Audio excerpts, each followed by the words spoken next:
Welcome back to the UNCAVED podcast. For this episode, we were lucky enough to sit down with Professor James Valentini, more affectionately known as Deantini, as he recently retired from the role of Dean of Columbia College. Professor Valentini served as Chemistry Department Chair from 2005 to 2008. From 2007 to 2011, he was Department Chair of Undergraduate Studies, and after that, he served as Dean of the College for 12 years. We talked about science, education, leadership, and his personal philosophy of beginner's mind, as well as advice for new students coming to Columbia. I hope you enjoy our conversation as much as I did. So we're here today in Professor Valentini's office. Thank you so much for inviting us. It's such a cool space. You're quite welcome. Very happy to have you. Yeah, so you were mentioned too, you moved here pretty recently to this office space. So yes, I moved into this office at the beginning of July of last year, since I ended my term as dean on June 30 of 2022. Got it. So that's pretty recent still, less than a year. Yes, although I spent 20 years in Havemeyer before I became dean. So, but not in this particular office. Oh, got it. Yes. How do you like, Havemeyer is the very quintessential Columbia building, it seems like. It certainly is. The lecture hall 309 has been used in lots of movies because it is seen by a lot of people as what a college lecture hall should look like, a traditional college lecture hall. But it's the chemistry department. Not all of the chemistry department is in the building, but the whole building involves chemistry faculty. Right. It's funny because I'm a STEM major, but the only class I've taken there, actually I took Parkin's Gen Chem there freshman year over Zoom though. So he live streamed it every day. Yeah. That was unfortunate. Yeah. But I took linguistics at John McWhorter there. Oh, yeah. And it was funny to me that, in the big STEM, facility still, there's just a linguistics lecture going on. But yeah, because 309 Havemeyer, which has 329 seats, is one of the largest lecture halls on campus, and chemistry doesn't use it every hour of every day. So other courses that have large enrollments use it, non-science courses. Do you find yourself there often? I don't know what classes you teach as much. So, well, right now I'm teaching a course that I created a couple of years before I became dean, and have taught for lots of years now, called Energy and Energy Conservation. But a couple of years before dean, how long ago was that? Yes, in the lifetime of students, that's like prehistoric times. Wow. I became dean on Friday, September 2nd, 2011 at 4 p.m. Wow. Oh, good memory. And then, so the class was a little bit before that too? Yes, I had taught it, I think, twice before. I had taught it twice before I became dean. I created the course because I've been interested in this topic, and I thought, it's a lot of things students should really know, some students should know about, and I started teaching it then, and then I have continued to teach it while I'm a dean, and I'm teaching it this semester. So. Oh, absolutely. So that's a big one, right? A lot of students, I imagine, very popular? No, actually it has, well, depends on how one defines large. I have 35 students right now. It's been last year it was 30, so that's a pretty typical size. And I never teach it in 309 Havemeyer. It's too small a class for that. It wouldn't work as well in 309 Havemeyer. Yeah. Sure. It's more of an intimate setting for sure. Yeah, interesting. Well, what got you interested in energy and conservation? I'm an engineering major myself, so I think I certainly see the appeal there.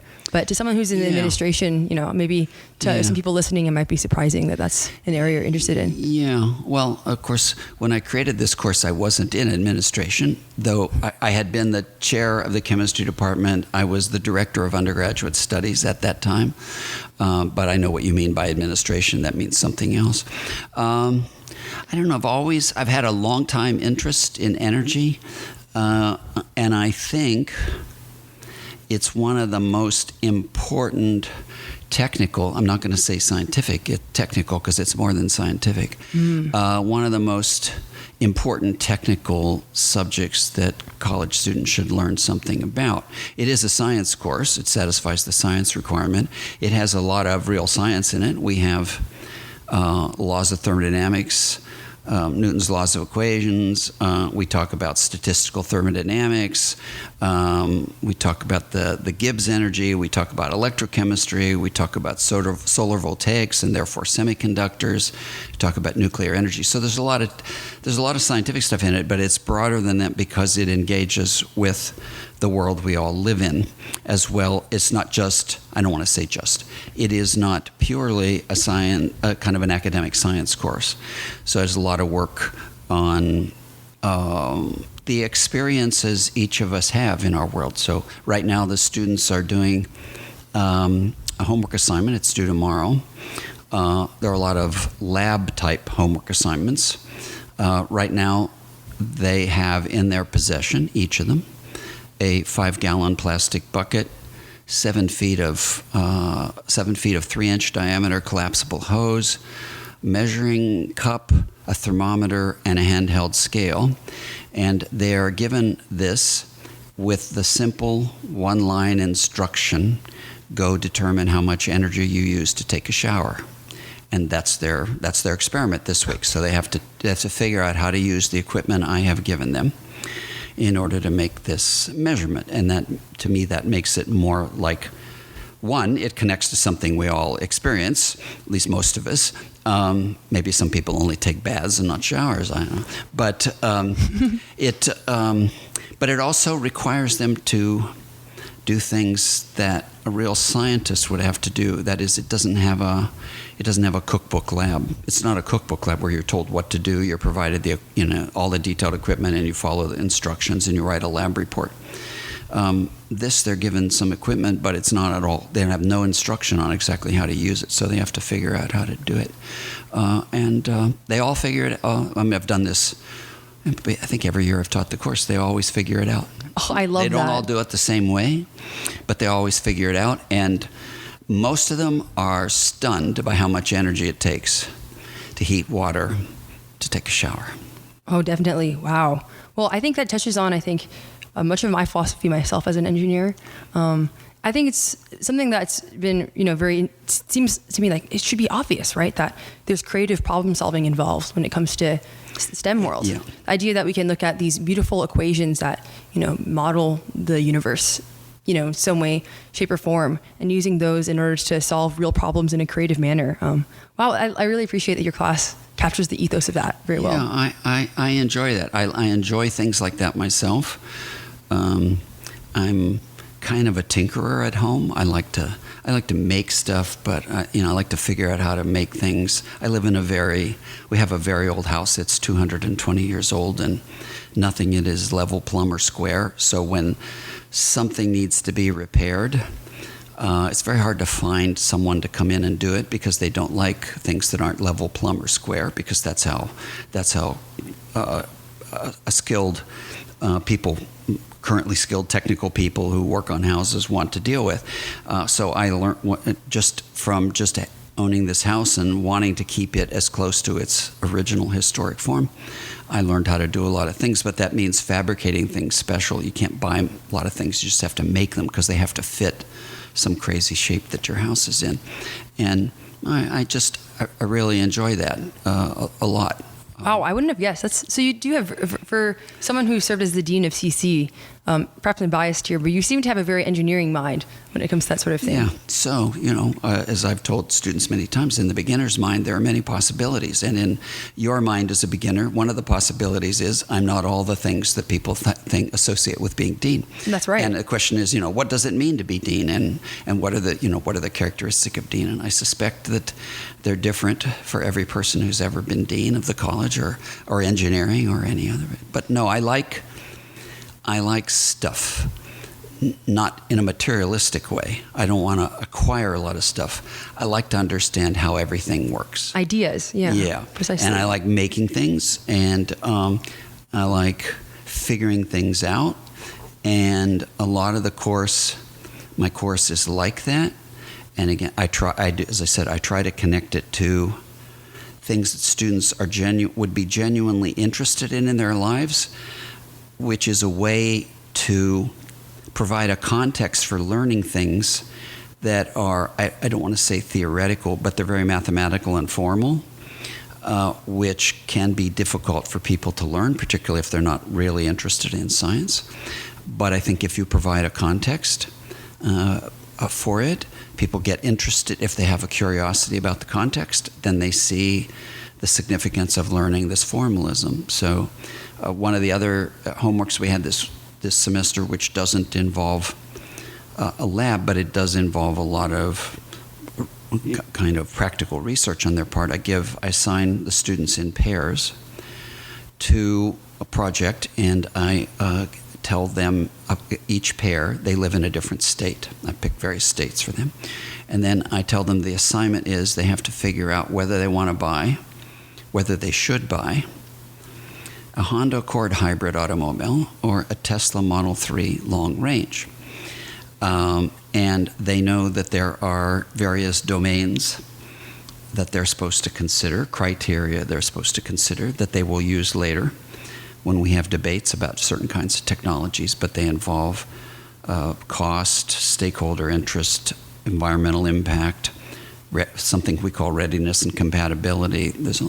And they really like that. They have to write a many-page report on this. And the reason I assign them to different states is that a decision between these two cars hinges to some extent, in some cases a large extent, as to how the electric power in that state is generated.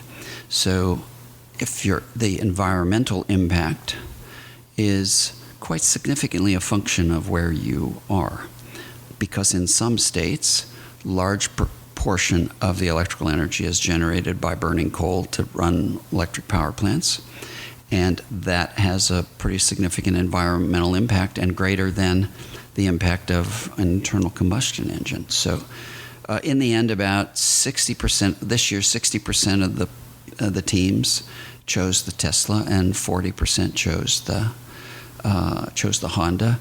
And I think that's pretty typical Wow. in other years too. But that requires them to think about real things. So and some of the reading I give them the resources. The resources I give for assignments like that are always some website. And I give them several that are from Car and Driver magazine, which is not usually a source we use for a class, but it tells them all about a Tesla Model 3 long range and a Honda Accord hybrid, and it tells them how efficient they are, and it tells them lots of other things, and it's part of the resource they use. So wow. I have a lot of fun teaching this class because I'm very interested in how people make these choices, and how people make these choices very important to us. But frequently, people make the choices without a whole lot of information because they've never really had an opportunity to learn how to make such an assessment. But the students in this class, that's precisely what we do. At the end of the semester, we're going to do debates. Students are assigned in pairs there too. And each pair is either for or against a particular technology. So, somebody's for geothermal energy, somebody's against it. This year I added a new one that we didn't do last year. There's a team for removing natural gas stoves and water heaters from houses, and one against. There's one against that and one for that, and that's because San Francisco and other places in California, I think in New York City as well, they're banning the installation of gas-fired water heaters and gas stoves. And there's certain reasoning behind that, and I thought the students should engage with that because it's a topic of debate and discussion right now. Wow, that is so cool. I can't really think of many other classes that cover all the bases that you described. And it sounds like, there's a lot of beautiful things about that. For one, I think it's cool to hear how something like science and empirical reasoning can really challenge our preconceived notions. That, of course, it seems on the surface, the Tesla Model 3 is going to be more energy efficient. Yeah. But then students, I appreciate the sciences for that too, right? Upon further reflection and further data collection, you realize it's far more nuanced than you would originally think. Yeah, there are a lot of factors. If the electrical power in the United States was all generated by wind and solar, that assessment will be different. But even then, it's not necessarily the case that they would all choose the Tesla Model 3. Because there are a lot of factors involved in this, and we learn in the class that there are inefficiencies in electric vehicles just as there are in any other vehicles. They're just of a different nature. So if you want to charge an electric vehicle really fast, the charging is quite inefficient. This is a consequence of the second law of thermodynamics. It is, and students in this class understand that. But if we generated electrical power in the United States entirely by wind and solar, then the decision-making would be very different. Mm-hmm. And I think in almost all cases, maybe not all, but almost all cases, the Tesla Model 3 would be better. But that's not the situation in the United States right now. Right, and even if that were the case, it seems to me there are obviously all kinds of other manufacturing considerations. Yes. When it comes to, coming to a place where we would have all wind and all solar. Yeah. So there's all this. There are a lot. Yes. Yeah. So many links in the chain of decision making. Yeah, and even in the manufacture of the vehicles. So electric vehicles have batteries. The batteries have they have rare earth elements, and they have lithium. Where do those come from? Yes, exactly. Who gets them out of the ground? There's environmental consequences to that, and now the students also know that you also have to consider other factors, such as what happens to cars when you have an accident. So right now, people are concerned that if you have even a minor accident in a battery electric vehicle, that you might have the car might be considered totaled because people are afraid about repairing a battery. It's a lot of batteries, but there's a lot of energy stored in a lithium battery, and once it's been physically damaged, there's a question of, okay, well, how do I deal with this? That's actually, that's a big issue. But there's also the issue, what happens when the car wears out and you need to dispose of the battery. So there's where does it come from and what do you do when you dispose of it? All these things are factors you have to put into consideration, which we probably know less about for battery electric vehicles than we do for internal combustion powered vehicles, because the latter have been present for 120 years. Wow, that's fascinating. It's just do you think it's just a lack of data collection or lack of infrastructure to deal with those things? No, I think some of it exists, but it's very, as any economist would, and I'm not an economist by any means, but I do read what economists write about things. It's very difficult to do a kind of a lifetime analysis of thing as complicated as an automobile. Even a lifetime analysis of its energy consumption. There's a difference between the energy needed to make a battery electric vehicle and an internal combustion vehicle. That has to be factored in. Then there are energies in mining the rare earths and lithium and other things that a battery needs. But there's issues in drilling for oil, refining the oil, making gasoline, transporting gasoline. To include all these factors is really difficult. Oh, absolutely. It's really complicated. So we don't attempt in the class to quantitatively analyze that. What I attempt in the class is to get the students to think that these are things you have to consider, even if with what we know in this class, the tools we have in the class, they're not adequate for doing that assessment. But you need to know that assessment has to be done. And if some of the students may become professional people in this domain and want to do it. One of my students from last year now works for the Electric Power Research Institute, and this is one of the kind of things he does. Wow, you must be so proud. That's very cool. I am. I'm proud of a lot of the students that I've had in this class have gone on to do things that do have to do with energy in some way or another, and a lot of them stay in touch with me. One of them, who was an econ major, went into finance, but he's financing alternative energy projects now. He was going to give a pitch in Chile to the government of Chile about a project that his company wanted to do. And he called me up and asked me if I'd look at his PowerPoint and give him some comments on his PowerPoint that he was presenting. I said, sure. So he sent me this. I found that really fascinating. I love being connected to them after they've had the class. Oh, so cool. I mean, wow, so many things to be said here. One thing that really comes to mind, though, is I think what you're touching on is the complexity of decision making in general, but especially in positions of leadership. The students you mentioned are in diverse fields, but all making decisions that have to touch all these different domains. Because when you're dealing with something like policy around electric vehicles, for example, or even buying an electric vehicle for the sake of achieving some end, there's going to be so many factors to consider, many of which you don't even have access to. And as someone who's served in a leadership position for quite some time, and if I do say so myself, led it very admirably. Thank you. How do you see that philosophy going into your experience there?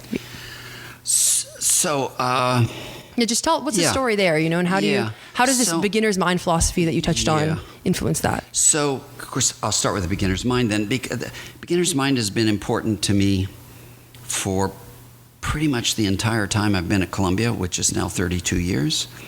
I came into contact with it through this book by Shunryu Suzuki called Zen Mind, Beginner's Mind, which I have mentioned in talking to students at Columbia College and undergraduates more broadly many times. And as soon as I read that, and as soon as I started to think about it, I realized how important that is in science, and it may even be the single most important thing in being successful in science. It's not being trapped by the understanding your expertness, what your experience is in a certain kind of science. You get a lot of expertise. You spend a lot of time in a particular doing research in a particular area. To have a kind of approach to the world that allows you to see to see the surprise factor when you discover something that doesn't quite fit with what you expect, and that you don't try to get it to fit what you expect. You say, well, the world's a very interesting place. Let's try to figure this out. So I used it, and I used it in every class I ever taught. It was in the first lecture of every class I ever taught, because I think it's really important in doing well in a science course. I think it's really important being a practicing scientist. As dean, it was very important to me because a lot of emphasis while I was dean was for students to use it when they're interacting with other students. We have real diversity of students here, not only in Columbia College, not only in engineering, but when you can combine general studies, Barnard College, Columbia College, and engineering, each of which admits students in a slightly different way. And we've got an enormous diversity of students, diversity in professional interest, academic interest, extracurricular activity, where they came from, family background, what hobbies they have, what's important to them, what kind of environment they grew up in, what kind of physical environment they grew up in. And there's a real value to students here to learn from one another because the experience of different students is so great. But you can only capitalize on that diversity if you do not stereotype people in certain ways. So if you believe that all computer scientists are alike, if you say, oh, well, that's an athlete, or she's an athlete, or that person's a military veteran, or they belong to a sorority, or they're a chemistry major, right away, if that's all you think about them, you're missing the true diversity of them as human beings. And beginner's mind in that context says you shouldn't really just automatically think you know something about them because you know one thing about a person. So you're a computer science major. What that tells me is something about the courses you take, and that's about it. I have a clear idea of what courses you're going to take. Not entirely, because not all even I don't know that. Even you don't know, and all computer scientists don't take the same courses. But the fact that you're a computer science major is just one tiny part of who you are. Where you grew up, what you like to do. These are things that people can really learn from one another, and sometimes you can develop a lifelong friendship with someone who seems altogether different from you. So the emphasis on beginner's mind while I was dean was primarily on students in their interactions with one another, even though I did come to it and believe that it's so important in science. But as dean, I felt, I had a different kind of responsibility, and my focus was on helping students be as successful as they can be here. And successful means learning as much as they can, developing as much as they can, not necessarily, having a particular transcript or a particular GPA. So there was a focus on that. I guess in terms of the class, I taught this class before I was dean. I teach it now. I think it's probably slightly different because as dean, I met so many people, so many different kinds of people, and a significant number of people who actually work in this domain, the domain of energy, professionally. And that's undoubtedly changed my perception of the course a little bit, and I'm sure it's different. It's different every time I teach it because I change it every time I teach it because the students are different. I ask each student for a bio. In a class I teach, I ask all the students to send me bios. From those, I read those bios, and then I figure out what do I need to do in this course for this particular group of students to be most effective. So it changes every time. But I think it's changed because I was dean, just because I had a different experience, and I met a lot of people I otherwise would not have talked to. Oh, absolutely. I mean, just the data points, I guess, right? Strictly scientifically, of just knowing that many people, interacting with that many students, presiding over that many of them. Do you have any stories in particular of when you've been surprised or where you used beginner's mind in order to, and you challenge your beliefs and you saw something that you originally didn't in your time as dean? The answer to that's yes, but most of them are kind of prosaic. There are not many of these, epiphany moments or, the moments where there's, a light bulb goes off over someone's head. I do it every day. I will. It's actually more a day-to-day thing than it is about some special things. There were a couple of times in my scientific career when we observed something in the lab that I could not for the life of me figure out at first, and it took a lot of work, and it was a lot of beginner's mind that I was trying to toss overboard, as it were, all a bunch of things that you think are just like universally applicable, but they're not. I mean, laws of thermodynamics are universally applicable, but a lot of things we know as scientists aren't universally applicable.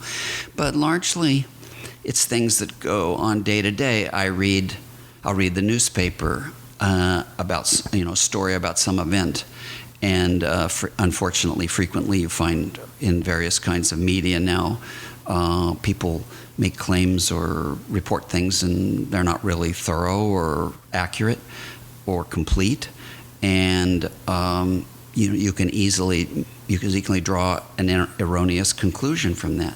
So when I read something, I say, well, what do we really know about this situation? And then if it's something I'm really interested in, then I try to learn more about it from other sources. But I try not to be, as it were, influenced by any single person or any single source, and always approach things, reports, people's contention, people's claims, whatever, with a sense that there are other possibilities as well that you have to encounter. So it's really very prosaic when you come to it, because I do it all the time, every day. Mm-hmm. But it's work. I have to stop. I'll learn something, and I find myself right away, just like any other human being. Right away, I'm starting to go to a conclusion, and I have to stop myself and say, well, we don't have enough evidence to arrive at that conclusion, and that could be entirely wrong.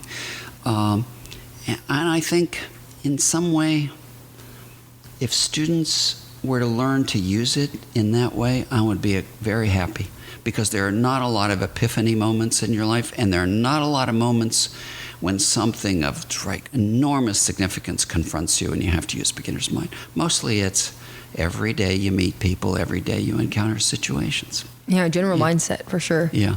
And well, it's something that I'm curious as well, as someone who has had to make a lot of tough calls with not a lot of time, with not a lot of information at your disposal, under high pressure. We lived through, a whole pandemic, which I imagine was just such a pain to deal with as someone who's leading this body of students, for example. How do you, I guess, reconcile the need to attain more knowledge and realizing that your information is incomplete, and having a beginner's mind with also the necessity of action sometimes and making those judgment calls? Yeah, well, that's very perceptive of you, because there are a lot of times in life when you can't do what I just described. That is, you learn something and then you can step back and you can learn more about it. Sometimes there could be so many decisions you have to make that there's not enough time to do that thoroughly, or decisions have to be made on a time scale that just doesn't happen. Then I still think beginner's mind is really valuable, even when you don't have enough information, and in some sense, even more when you don't have enough information, because what you don't want to do, I think, is to make a big decision on the basis of limited information and believe that decision has to be right. You have to consider the possibility it's wrong, and you have to consider the possibility you might have to backtrack. You have to consider the possibility you might have to change, because if you don't have a lot of information, you don't have enough information, you can't really assess things as thoroughly as you'd like. And then I think beginner's mind is even more important, because then you have to use it to say, I really don't know as much as I need to know to make this decision, but I have to make a decision. So I'm going to make the best one, I think, on the basis of processing whatever information I have as much with beginner's mind as possible, but recognizing this could be entirely wrong, and prepared to do something different, either very soon afterward or later, and recognize that those adjustments are going to be inevitable when you have to make decisions really quickly. And the pandemic demonstrated that for all of us. No matter what our role was, there were a lot of this having to make a decision with inadequate information and make it right now. Absolutely. I mean, I think once you realize that, it's to the person that, I've been guilty of this myself, obviously, where I think a decision is 100% correct. There's not a lot of fear in that. But upon recognizing the gaps in my knowledge, it's almost terrifying to act. Right? Yeah. And to that end, I guess, I imagined, has that caused you a lot of stress over the years too? I'm realizing that I might make a decision that I might regret later on. And, how have you dealt with that, and how's your experience been shaped by that? Yeah, that's very perceptive of you too. And that's a really good question. This was one of the things that was particularly difficult when in the early stages of my being dean, because I felt that, every decision that I made, there were really decisions that we made, because there were, involved more than one person in the. I made very few decisions all by myself. I really made decisions with other people, but I was the one accountable for the decision because I was the dean. I was really concerned about making a wrong decision, because the impact it could have on 4,600 students in Columbia. Sometimes it could have on 10,000 students. Or plus the students in future years. Yeah, exactly. Down the line, yeah. Yes, again, very perceptive. And that was really difficult, because I wanted to be sure I was making the right decision. But you realize you can, even if you have lots of information, even if you have enough information, you think, I have all the information I need, you're not certain, because as time evolves, situations change, and that decision a week later, a month later, a year later might not be the right one. But even then, it was beginner's mind that gave me comfort. You try to think about all the possibilities, even in the domain of you don't have enough information, and you recognize the uncertainty in your decisions, and you know that you could be wrong, but you have to avoid having so much doubt that you're basically racked by doubt. You don't want to make decisions because you're so worried that it's going to be the wrong decision. But I think most of the decisions we have in life, even when we're not in the midst of a pandemic, involve inadequate information, flawed information, situations that are going to change quickly. You just do the best you can, but try always to think about all the possibilities. Yeah, absolutely. Yeah. So if you don't mind me asking, I think a lot of people are probably curious about the story of how you got to where you are, and how does someone even end up being a dean of Columbia to begin with? Right. So there's so few people that have a job like that, and it's a lot of responsibility. Yeah. So what's your story there, and how what were the decisions, I guess, that led up to that? Yeah, that's interesting. Well, when I was growing up, I grew up in a little coal mining town in Appalachia. None of the adults that I knew had gone to college, so you didn't have a lot of what does college mean? Although I went to a Catholic school. The nuns and the priests that taught in the school, they had all gone to college. But if you had asked me then, if you said to me, someday you'll be the dean of an Ivy League school, I would have said, what's an Ivy League school and what's a dean? But you have to fast forward to no one asked me to be dean when I was 12 years old. I was asked to be dean in 2011 when my predecessor resigned in protest and then subsequently was fired, all in the space of like 48 hours. Wow! Just before the beginning of the fall semester in 2011, and I think there's probably some schools at Columbia that might be able to start the fall semester without a dean. The college is not one of them. And any of the undergraduate schools couldn't start with it. Sure. So there was, discussion. I wasn't part of those discussions, but I knew they were taking place. But finding someone to come in and start being dean right away. And by some path, the President Bollinger, decided he wanted to ask me to do it. And so he did. And he asked me on Friday, September 2nd, 2011. It was about 1 o'clock in the afternoon, and I became dean just a few hours later. I hadn't sought out the job of dean. I didn't even think about being dean. I was on a dean search committee. I was on more than one dean search committee in my life. But I never really thought about it. But then there's nothing really so odd in my life about that in particular, because I never really had a job that I sought out. I've had about 5 different jobs in my adult life, and they basically all found me. I still had to go through interviews. I had to have letters of recommendation. It wasn't like, they just happened. But, it wasn't, and I've sought out jobs and I've applied for jobs, but I ended up, and sometimes I was offered jobs that way, but I never took them. Every job I've had in my adult life, it was just something happened and a job appeared. And, the president asked me if I would be dean. It was interim dean, which means just temporarily. And I hadn't really thought about being dean. Okay, they need a dean, I'll do it. Columbia matters a lot to me. The college matters a lot to me. Yeah, I'll do it.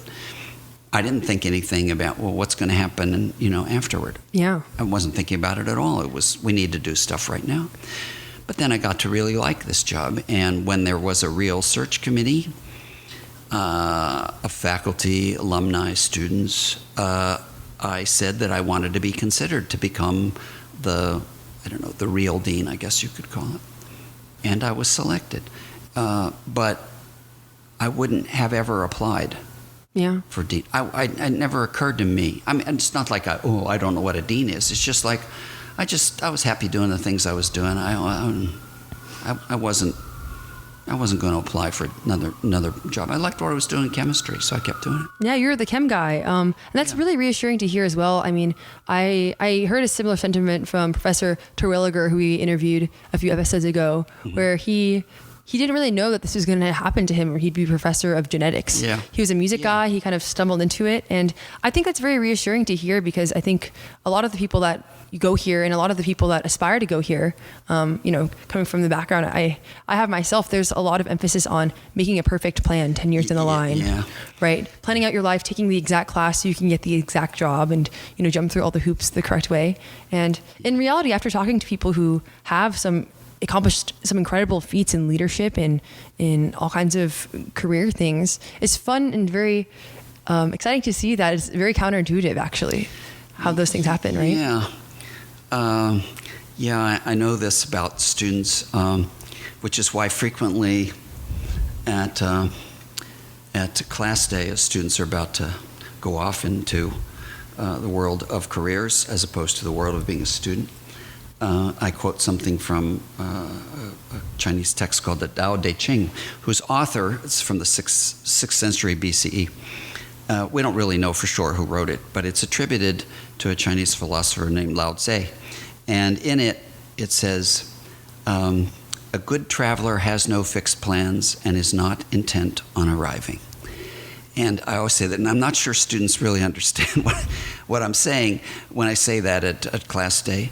But what I really mean to convey is all those plans you think you can make, and I'm not being dismissive of students, other things happen, new opportunities arise, obstacles, get in your way, and it's not possible to make a plan. I joke about how we think about how students and frequently faculty think about college, and kind of a natural to think about college this way. You go through grades 1 through 12 as before you come to college, and then you get to college, and you say it's altogether different, but it's really like high school, except the work is much harder and there's lots more of it, and you're around people who, you're around a larger number of people who are just as smart or smarter than you are. But it's really, college in many ways is like 13th grade, 14th grade, 15th grade, and 16th grade. Then comes 17th grade. There are no classes, there is no registrar, there's no guidance, you don't have an academic advisor, there's no plan, you don't get 15 weeks off every year. You can't choose to, start your day at 1 o'clock in the afternoon. You don't get to choose. It's a whole different thing, and it's just not the plan you make as a high school student, and lots of our students make plans as high school students. And then as a college student, the chance of those plans, working out exactly the way you think is not high. However, sometimes they work out. My wife, Professor Valentini, knew that she wanted to be a literary scholar when she was in college, probably when she was in high school. That's all she ever wanted to be. That's all she was ever interested in being. And I don't mean it critical. I mean, that's what she wanted to be. So she had a plan. Yeah. She had a plan. I'm going to be a scholar, and that's what she is, and that's what she's always been. She went to graduate school, finished graduate school, and became a professor. And she's been a professor all that time as a literary scholar. So sometimes it does work out. Absolutely. There's nothing wrong with a plan like that, but what you have to be prepared for is that the plan might not work out.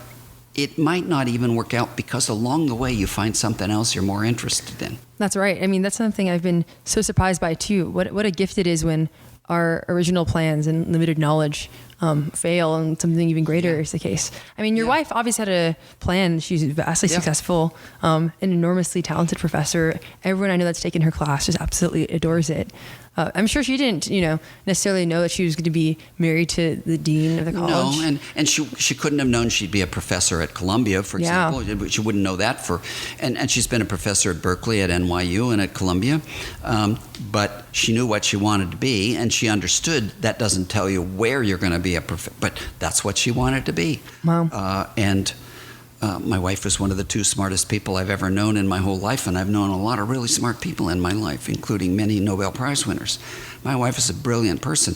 Maybe that's the reason she set this plan, and it actually worked. But she really knew what she wanted to do, and it really did suit her. So that's good. But many of us, we don't really know what's going to suit us. We don't really know what we want till we see other opportunities, and you never know what they're gonna be. Absolutely. Yeah. And to a large extent, I guess my understanding and intuition of why the core is in place at Columbia is partially for that reason, right? It seems like we're not even equipped to know what we want until we, I guess, have more of a basic understanding of how these ideas have played out over time and how other people have grappled with them in literature and philosophy, et cetera. Yeah, I think the core has a lot of values. One is that I think it's an important way in which we communicate to students that we think, educated people need to know these things. But I think it's got an objective. We want our students to be productive, good citizens. We want them to be people who contribute to the advancement of society. And the Corps is very, very valuable in preparing students to be that. But also, I think it does operate in the spirit of beginner's mind. You're learning a lot of things. You're reading things you never would have read on your own. Well, I won't say that because that's not having beginner's mind. Some students might have read everything in the Corps on their own. It seems unlikely, but it's possible. But for most students, they're going to encounter ideas, perspectives that they never would have encountered if they just came and just got to do, pick courses and do what you think, what you need to do.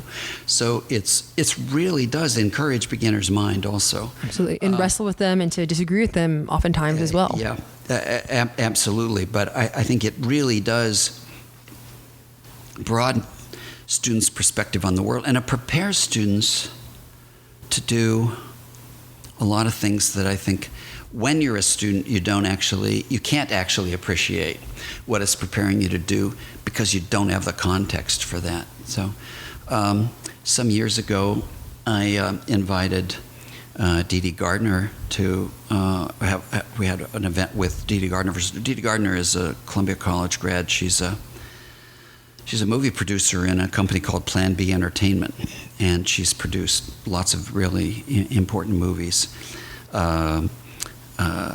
The Big Short, 12 Years a Slave, lots and lots. I mean, she's the only woman to win 2 Academy Awards as a producer. Okay. Anyway, wow. She comes here and she's talking to students by invitation, and after she's interviewed by someone, sort of similar to what we're doing right now, but it was live in front of an audience, and she's interviewed, and then she takes questions, and a student comes up to the microphone and says, "Well, I'm an English major, but I think I should switch to film studies because I want to go into film." Now, this was a good question to ask someone who's an Academy Award-winning movie producer, and I remember this so clearly. It was many years ago now. Well, I was dean, but many years ago. And Dee Dee looks at this student with this cold, dead stare, not a critical stare, but it was like, "I'm stunned that you're asking such a question." She said, "That wasn't a good idea." She said, "The most important thing, if you want to do that kind of work, is you have to understand how to read a narrative and how to write a narrative." She says, "Once you know how to read a narrative and write a narrative, you'll be successful." And she says, "The place you learn that is in literature humanities." And I thought that was just great. There are other places too. But, I mean, she wasn't a film major when she was here. I have nothing against film majors. But, different majors, they prepare you for lots of different things. Precisely. Is that but something? The Corps is very important because it's something everyone has to take. It also has a value. It establishes an intellectual community among students. And because you all have done it and you all have shared that experience, it's part of how you interact with one another, even if it's not explicit in how you're interacting with one another. I think that's a really good thing. Oh, absolutely. Yeah. To be formed alongside your peers, even if it's just suffering together, through some texts that you really don't like. And there's a lot of suffering because some of this stuff is really hard to understand. I know, because I still don't understand. Oh, it's so humbling, right? Oh, yeah. Reading It definitely is. It definitely is. It is indeed. For sure. And do you see that as one of the strengths, I imagine, from being in undergraduate life? Because something that I find myself getting confused by myself is, if I were to go into the world of academia, right, there's a lot of siloing, it seems like, where the sort of work you're doing, exploring lots of ideas, that seems something that's very signature to the undergrad experience. It's something I imagine you have great, appreciation for too.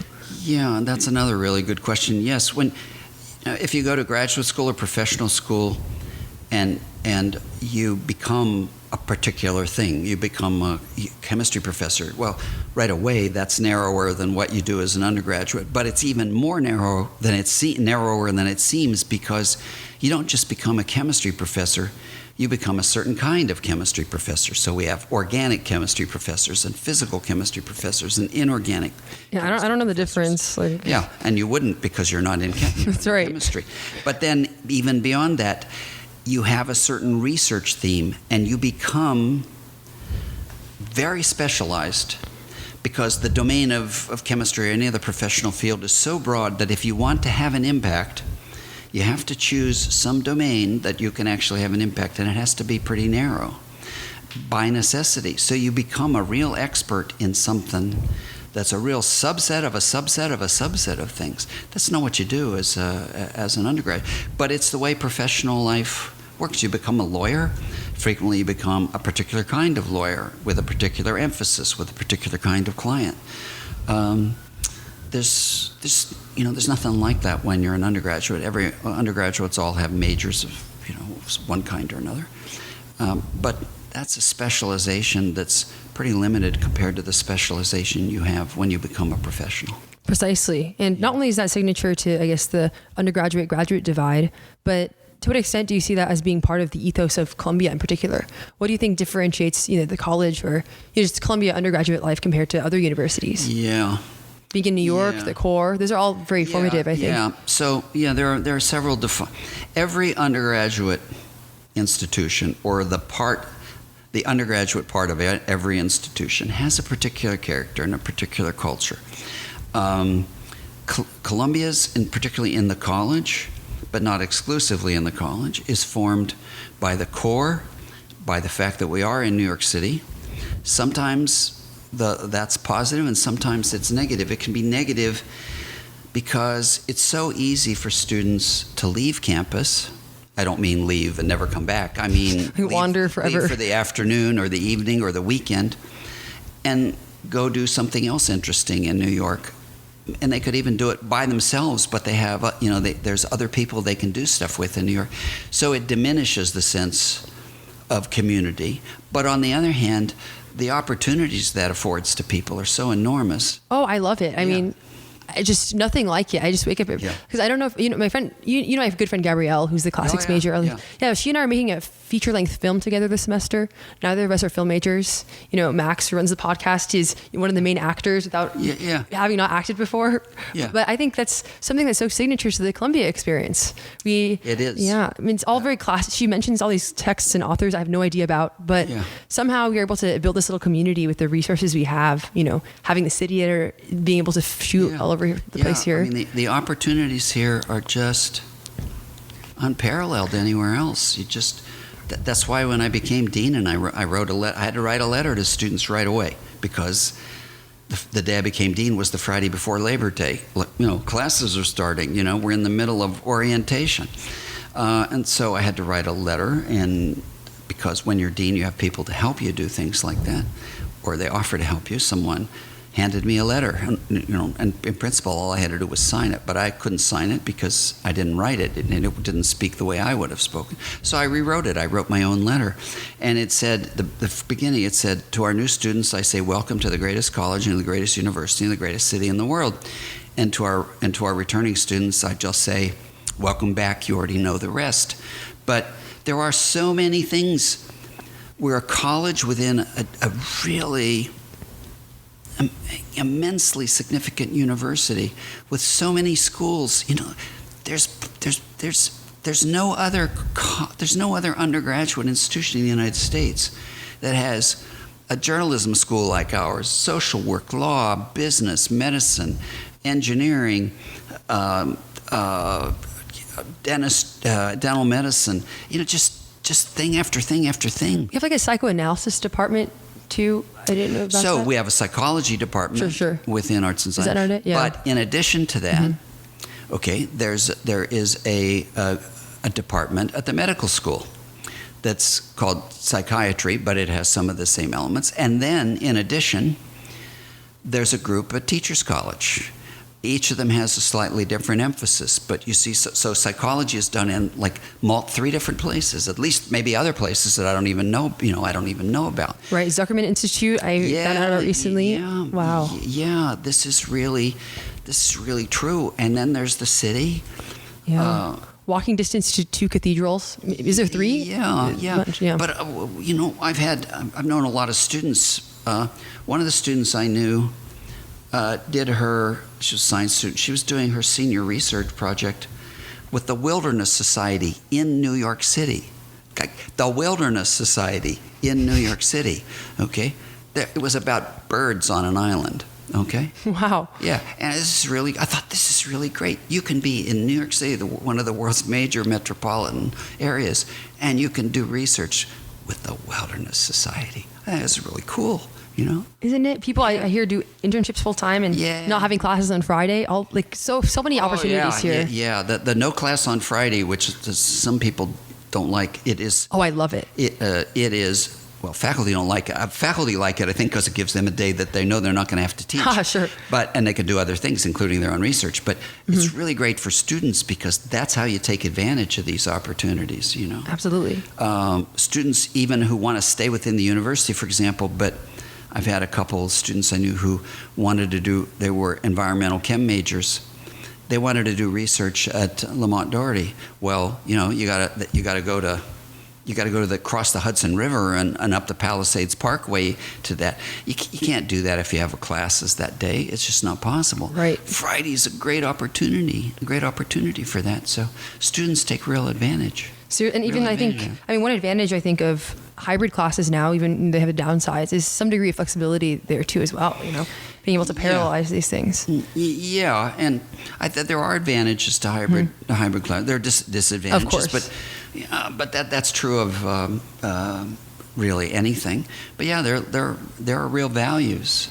100%. Classes, yeah, for sure. So I'm curious. From my perspective, I think of myself as just in a fountain of opportunity where I can't possibly gather everything. So I'm just trying to carry as many buckets as I can. Try to fill them up. But if you magically, where you woke up one morning, you were an undergraduate at Columbia, after knowing all the things you do now, and having experience as an educator, but also from the bird's eye view of a dean, what do you think you would do if you were to start all over again? Well, you ask really good questions. I'm just curious. So, I would make a real mistake as an undergraduate because I'm interested in a lot of things, and put in a context where there are a lot of things to do, I will end up trying to do too many things. This is not a good thing. But, students talk about, FOMO, fear of missing out. And that's a big issue because students have a fear of missing out. And, that means various things. But in some cases, it means not exploring an opportunity that the university or the city offer because there isn't enough time. Oh, yeah. And I'd have to really control myself. So what would I focus on? I don't know. It's when I was an undergraduate, which was a different set of circumstances, I was very focused on chemistry, but I studied a lot of other things. I didn't see as many opportunities off the campus, though they did exist. But I saw a lot of academic, my focus then was really about academic stuff, and I put a lot of effort in that. I did what we've now told Columbia College students they can't do. I took more than too many courses at one time. Now we tell students they can only have 18 credits at one time. There's a C's advantage, right? 20. I have one friend that took. Yeah, but you're allowed to take 21. I have one friend that took 25 once. Yeah, and before we reduced the maximum from, it was like 21 or 22 or something like that in the college, but you could get beyond it, but because any person in the Center for Student Advising could approve going above that, which meant that there were like 50 people who could approve it. You could do venue shopping and always find someone who would approve it. Please, but yeah. I felt, and a lot of people on the committee of instruction felt, students weren't fully engaging with their individual courses because they're trying to do too many things. But I understand that because, I can preach to students about doing something. Doesn't mean I'd be really good at it. I have to preach to that's what beginner's mind is really about too. But I know if I were an undergraduate at Columbia, I'd be struggling with, there are too many things to do and not enough time to do. Oh, absolutely. So I wouldn't be sleeping enough. I would do many of the things. Now that I'm not dean, I can say these things. You see, because it's a bad example if you say them as dean, but I'm not dean anymore. I love it. Yeah, say it all. So, that's exactly what I would do. I say, I can get by with less sleep. And, I'm going to take that extra course, or I want to go here, I want to do this. Because I don't want to miss any intellectual opportunity. Oh, seriously? Yeah. Now, I wouldn't have been, a lot of students, they want to be in 5 clubs at the same time. That I wouldn't do, because clubs never interested me. Same here. I want research labs, independent projects. Yeah. Those are the sort of things, right? Yeah. Well, we're very much alike. No, it's funny, for sure. Yeah. I have a friend who is an Eggleston scholar and and secretly worked in several labs at once without anyone knowing. Yeah, that's tricky. He was telling me, you should do that. I don't want to get anyone in trouble. No. But, no, you wouldn't get him in trouble. It's just, I don't think that's a good idea, and I wouldn't have done that. Sure. Because research is such that you really want to have your mind focused on one product, classes or different matter. But look, I'm guilty. I have a lot, not guilty, that's the wrong word. I have a lot of the same fallibilities and weaknesses that Columbia College students have, because I'm human, and I'm a very competitive, ambitious person. Ambitious, I think, in the best way. Pursuing excellence, right? I think it's very cool. And I want to do things. I want to do them well, and I want to do a lot of things. And it's evident in my adult life. My wife says to me, Jim, no matter what job you have, you always turn it into a big job, which is another way of saying, you got a job and it has certain things you're supposed to do, but then you say, we could work on this and it would make the college much better. Or we could do this and it'd make the college much better. Ooh, are you a perfectionist? I wouldn't have guessed. I mean, you have a clean, very beautiful office. I like things to be orderly. I like situations of low entropy. Okay, low entropy is very important to me. Sure. I think I had been a perfectionist a lot of times in my life. I learned not to be that.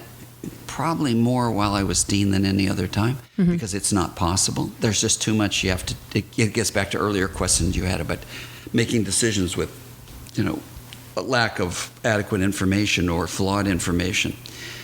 It's not going to work out every time, and you have to just accept that. You can't be a perfectionist, or else you'll be frozen. Yeah. You won't make any decisions at all. But I like order. My office is a sign. I like order. It's beautiful. This was all thought out in a floor plan on a drawing app on my computer.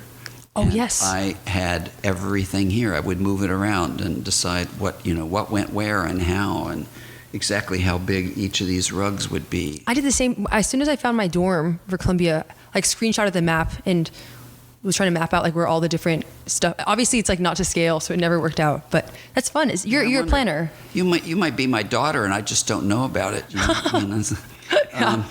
No, I know. I tell people just make things and debate things, right? That's all you want to. The goal of college, right? Yeah, these things very important. When we put this rug down, the one that's under this table, I had measured it out, and then I decided it wasn't right, so I moved it by 1 inch. Okay. Yeah, it's not a huge thing, but maybe you are a little perfectionistic then. Sure.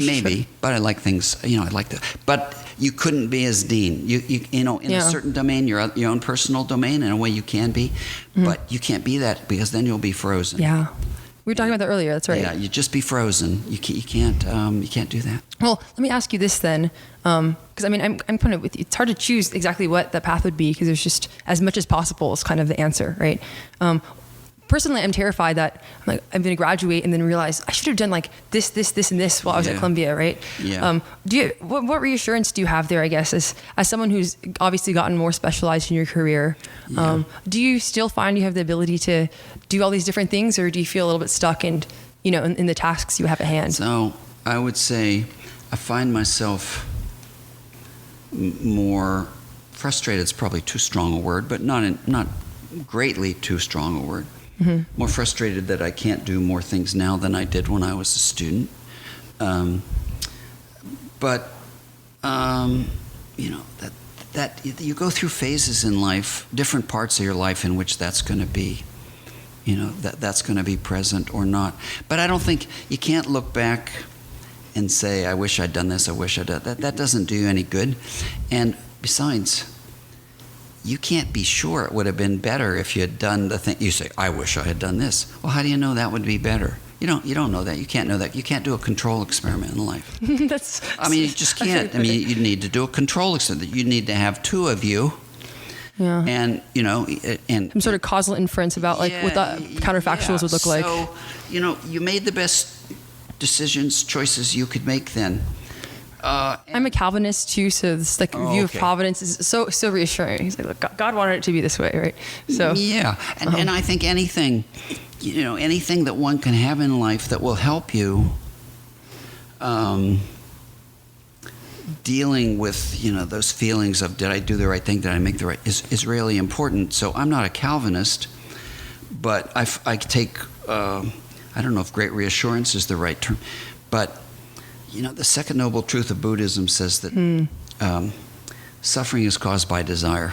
And what that really means is we as humans, we desire things to be a certain way. We desire to be healthy, to be attractive, to be successful in school, to get a good job. You were describing these things earlier. And then you get older, you want your children to be perfect. You want your house to be perfect. You want your town, you want the town you live in to be just the right town. You want all this. You know, the chances of all that working out for each of us are really small. Yeah. That's what the second law of thermodynamics actually says. That's right. Well, if you're scared about that, if that's, then of course you're going to live in a state of anxiety all the time because it's never fulfilled, right? So, you know, the Buddha was right in that, you know, we suffer a lot because we want things to be a certain way. And part of that suffering then is looking back and saying, I wish I'd done this. It's a suffering that's associated with wanting things to have been worked out differently, even when it's not clear that worked out differently would have been better. It is desire. You can desire things that aren't even very good for you, but it is frustrated. Suffering is caused by desire because our desires are never fully satisfied. Amen. And I take great comfort in that. Yeah. I mean, it doesn't sound very comforting, you know, it's suffering is caused by desire. And lots of people I know think, oh, God, that's awful. But I take some sense of quietude in that because it forces me to remember that no matter what I do, no matter how hard I work, no matter what decisions I make, I'm going to desire things that aren't going to happen, that won't work out. Yeah, absolutely. Because they're in a domain that I don't have control over. Yeah.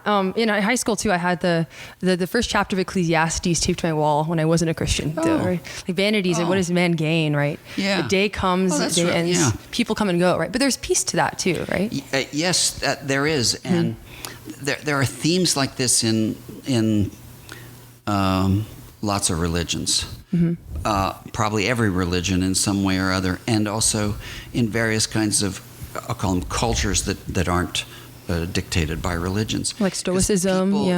Because people have to find a way to deal with the fact that our survival as a species has depended on us having desires that motivated us to do things. But then we advance in certain ways, and then we become people who want our desire. We want it all to work out. We don't just want to survive. Okay, we don't want just the human race to continue. We want the world to be a certain way. Yeah. And that's our desire, but it's not going to work out in part because some of it's due to other decisions other people make, and some of it's due to things that nobody controls. So entropy, right? It's all the lead chains that we can't determine. For sure. Incredible. Well, we're kind of coming towards an hour. Really appreciate your time. Sure. One thing I really wanted to ask though is, I think some of the people that might be really interested in hearing what you have to say might be really ambitious young students who are trying to come to Columbia. Yeah. And I think the whole mindset there oftentimes is maybe not a beginner's mind, where people think, if I don't get into school like this, like, what am I going to do with my life, right? Yeah. That sort of thing. Yeah. So yeah, what advice would you have to offer to someone that, loves Columbia, wants to come here, and Yeah. and Well, just in general, what you want to tell them? So one of the biggest desires people have is many students have in high school, and their parents have, is that they get into the right school. Okay, there is a right school and a very selective school. Okay, but that's not going to work out for everyone. The suffering is caused by desire. So, in my last year as dean, we had 50,000 applications to Columbia College for a class that has 1,100 people in it. So a lot of people are going to be, and we had made offers to like 1,500 people. Not all of them come. Some of them go somewhere else, even if they get an offer from us. So all but 1,500 of them got news from us that they didn't want to hear. That was, they didn't get in. So 50,000. I mean, that's just. I mean, it's a scale enormous. Yeah, actually, the number of applicants now is about equal to the number of living alumni of Columbia College. Wow! Every year. Yeah, and every year the number of alumni increases because we graduate more people than our graduating classes now are larger than they were a long time ago. So even though people eventually die, they're replaced by an even larger number of people. But I know it seems like life hinges on getting in, but I think I would advise students think about this. So each year, about 1,100 students graduate from Columbia College, and about 350 graduate from the School of Engineering and Applied Science. Okay, when those 1,450 students, just call it 1,500 students, are graduating, they are graduating in a group of more than 1 million students who are graduating from college in the United States. Do you think that the only people who can succeed are the 1,500 students who are graduating from Columbia Engineering and Columbia College? Do you think that the remaining 998,500 or whatever are not going to succeed? I mean, because to feel that you have to get into a particular school is really to think that the only way you can be successful is through that path. But clearly that can't be, because there are a lot of successful people, and there are many successful people who don't go to a college that's particularly selective. So it's great to want to go to a place. It's very important, in my view, when you're applying to college, to visit, study, learn about schools, figure out what schools you think are really appealing to you. But you can't you can't attach your happiness to whether you got into one particular school. It's not very beginner's mind. No, and we have students who, I know a student, a friend, a former postdoctoral fellow of mine, a daughter who's applying this year, and she got into MIT and Yale and didn't get into Columbia. I don't know. What does that mean? Well, it tells you that there's a kind of random. It's not really random, but there's an unpredictability to this, that no matter what preparation you do, no matter what you do, doesn't mean you're going to get into every school. But people succeed without going to Columbia or Harvard or Yale or Princeton. They succeed. Lots of, really important people. Absolutely. Succeed. And so it's great to want to go to a school like Columbia, and I do think it's a great school. But it can't be that if you don't go to Columbia, your life is ruined. Okay, that just can't be. That just can't be. Absolutely. Yeah. Well, Deantini, thank you so much for your time. Is there anything else you have last minute that you'd like to say to anyone who might be listening now that you're not a dean anymore and can talk more freely? I want to say I really appreciate your invitation to do this podcast. Oh my goodness! Thank you. I really enjoyed talking with you, I